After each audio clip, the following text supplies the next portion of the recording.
안녕하세요. 내가 하고 싶은 이야기는 횡설수설 윤석열과 조국의 한판 승부입니다.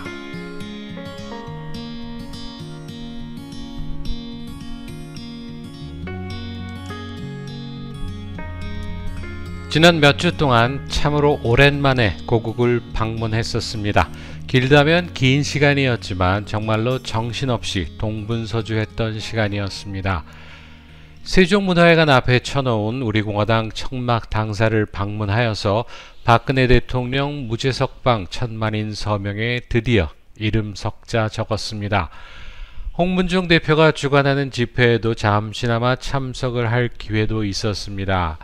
시간이 허락하지 않아서 불행하게도 서울역 태극기 집회에는 참석하지 못하였으나 비가 오는 와중에도 광화문에 다시 쳐진 천막 당사를 보는 기회를 갖기도 했습니다.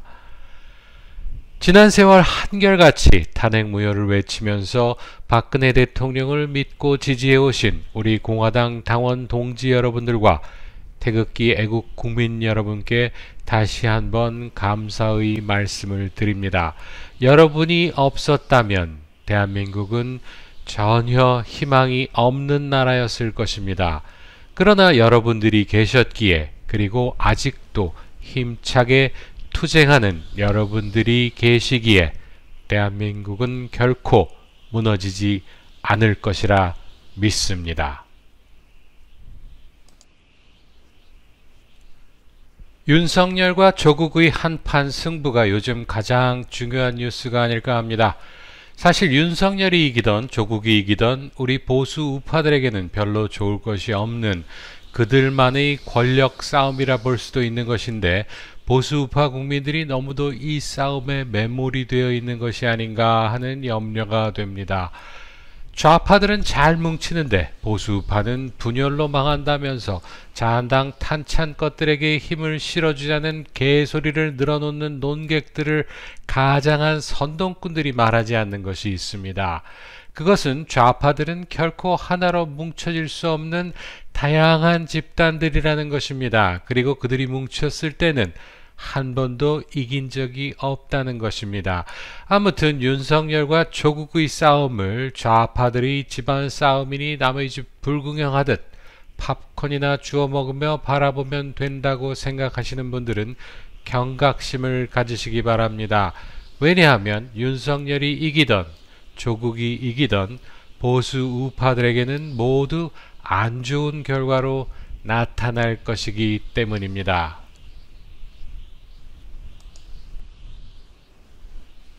만일 윤석열이 조국을 효과적으로 잡아서 감옥에 넣게 된다면 지난 세월 윤석열이 저지른 만행들, 즉 국정원 댓글 사건이나 태블릿 PC 조작건, 그리고 가장 중요한 탄핵 사건 등 모두가 대다수 개돼지들에게는 확실하게 진실로 각인이 될 것입니다. 그러면 당연히 3년째 탄핵 무효를 외치고 있는 우리 공화당으로서는 가뜩이나 설득하기 힘든 개돼지들에게 더 이상 탄핵 무효를 외칠 동력을 상실하게 될지도 모를 일입니다. 반대로 조국이 승리를 하게 된다면 민주당은 앞으로 남은 임기 동안 하고 싶었던 깽판 확실하게 칠 수 있는 탄탄대로가 열리는 것이라 할 것입니다. 지금 조국건으로 온 국민이 들고 일어나는 듯 착각에 빠져있는 이들이 많을 것입니다. 그러나 대부분의 대깨문들은 검찰개혁을 하려는 조국에게 반기를 든 검찰의 음해라 생각하면서 결국 진실은 승리할 것이라 망상질을 하고 있다는 것을 아셔야 할 것입니다. 문재인이 윤석열을 검찰총장에 임명한 이유는 윤석열이 노무현의 신임을 얻어서 검사로 재임용이 된 후 박근혜 정부를 무너뜨리는 데 많은 힘을 쓴 것 때문에 자기 편이라 착각했다 생각합니다. 그런데 윤석열이는 광주의 딸 권은희와 짝짝꿍이 되어서 국정원 여직원 댓글 사건 조작을 했었다는 것을 볼 때 친노 세력이라기보다는 범전라도 세력에 더 가깝지 않나 생각합니다. 하지만 여기저기서 들려오는 소리에 의하면 윤석열이가 친이계와도 연이 닿아 있는 것이 아닌가 하는 생각이 들기도 합니다. 보수 우파 국민들 중 많은 이들이 받아들이기 힘든 이야기일지는 모르지만 이명박과 친이계들의 뿌리를 파고 들어가면 김무성 등은 물론이거니와 박원순과도 연결이 되고 더 나아가서 박지원과도 끈이 닿아 있다는 것입니다. 그들은 바로 박근혜 대통령 탄핵을 주도했던 내각제 세력들이라는 것입니다. 또한 지금은 반문연대 세력이라 할 수도 있다 하겠습니다.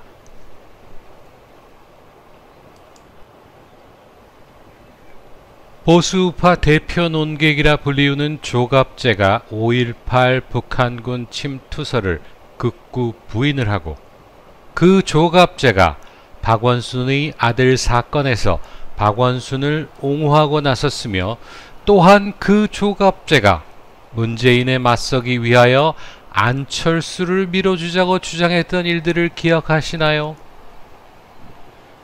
이명박이 서울시장 재임시 월급을 모두 박원순의 아름다운 재단에 기부했다는 것은 알고들 계시지요?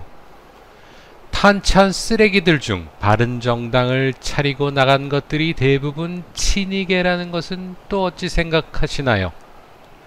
탄핵을 인용하는 만행을 저지른 헌법재판관 중 대부분이 이명박이 임명한 자들이었고 그 개판관들이 판결 결과를 이미 합의해 놓고 한편으로는 박근혜 대통령의 하야를 종용하면서 다른 한편으로는 바른정당 놈들에게 미리 결과를 알려주어서 그 쓰레기들이 탄핵이 기각되면 모두 의원직을 사퇴할 것이라면서 희희낙낙하는 모습을 연출하게 했던 것 모두가 결코 우연은 아니라 할 것입니다. 그리고 그 쓰레기들이 지금 윤석열을 친송해내면서 사기 탄핵에 스스로 면죄부를 주고자 발버둥 치고 있습니다.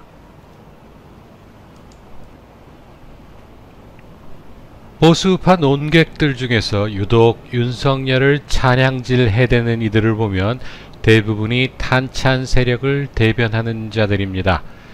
그들은 윤석열이가 조국을 확실하게 잡아서 문재인 정부에 큰 흠집을 내면 자신들이 차기 총선에서 아주 편안하게 승리를 할 수 있다는 망상에 사로잡혀 있다 보여집니다.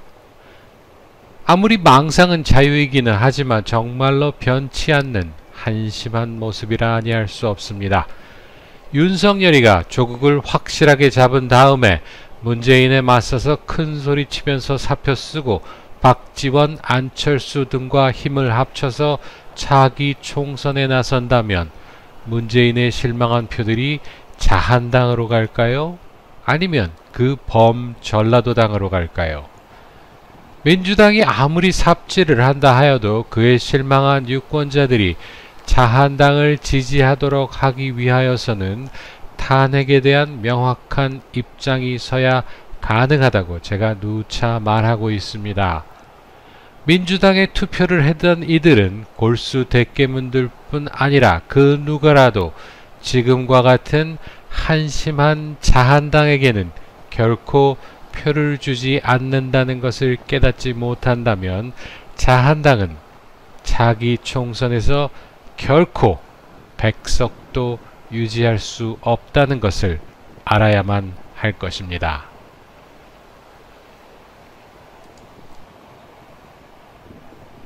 조국 사태 초기에는 윤석열과 조국의 짜고치는 고스톱이 아닌가 염려하는 목소리도 있었던 듯한데 지금은 일사불란하게 윤석열을 찬양하고 있다는데 다시 한번 놀랐습니다. 탄찬 세력들, 즉 반문연대 세력들이 드디어 또다시 손을 맞잡은 것이 아닌가 하는 의구심이 생깁니다. 노무현의 탄핵 사태로 범전라도계가 몰락하고 친노계가 전라도를 장악했었는데 이번 조국 사태로 다시금 범전라도계가 친문 세력들을 몰아내고 전라도를 탈환하는 모습을 보여줄 듯 하기도 합니다.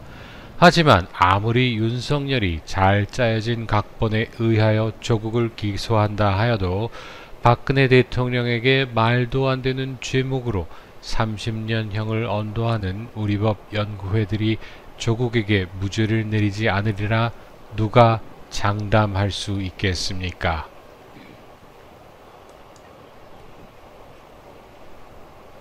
우리 공화당과 태극기 애국 국민들 입장에서 굳이 둘 중 하나가 이기는 경기라면 이왕이면 조국이 이겨야 탄핵 무효 투쟁이 덜 피해를 입을 것이라 생각은 하면서도 앞으로 남은 2년여 세월을 문재인 정부가 천방지축 날뛰면서 나라를 말아먹을 것을 걱정한다면 윤석열이 이겨야 하는 것이 아닐까도 생각해 봅니다. 아무튼 윤석열과 조국의 한판 승부는 보수 우파 국민들에게는 결코 달갑지 않은 저들만의 차기를 위한 싸움이라는 것을 인식하고 누가 이기던 간에 어찌 대처를 하여야 할 것인가를 심각하게 머리맞대고 논의를 하여야 할 것입니다. 좌파들은 진화하고 있는데 보수 우파는 아직도 사이비들 틈바구니에 끼어서 갈 길을 잃어버리고 허덕대고 있는 현실이 참으로 안타깝다 느껴지는 그런 슬픈 오늘입니다.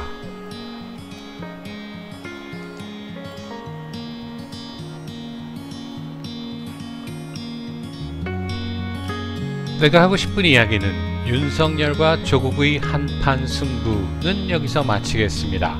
다음에 다시 만나요. 감사합니다.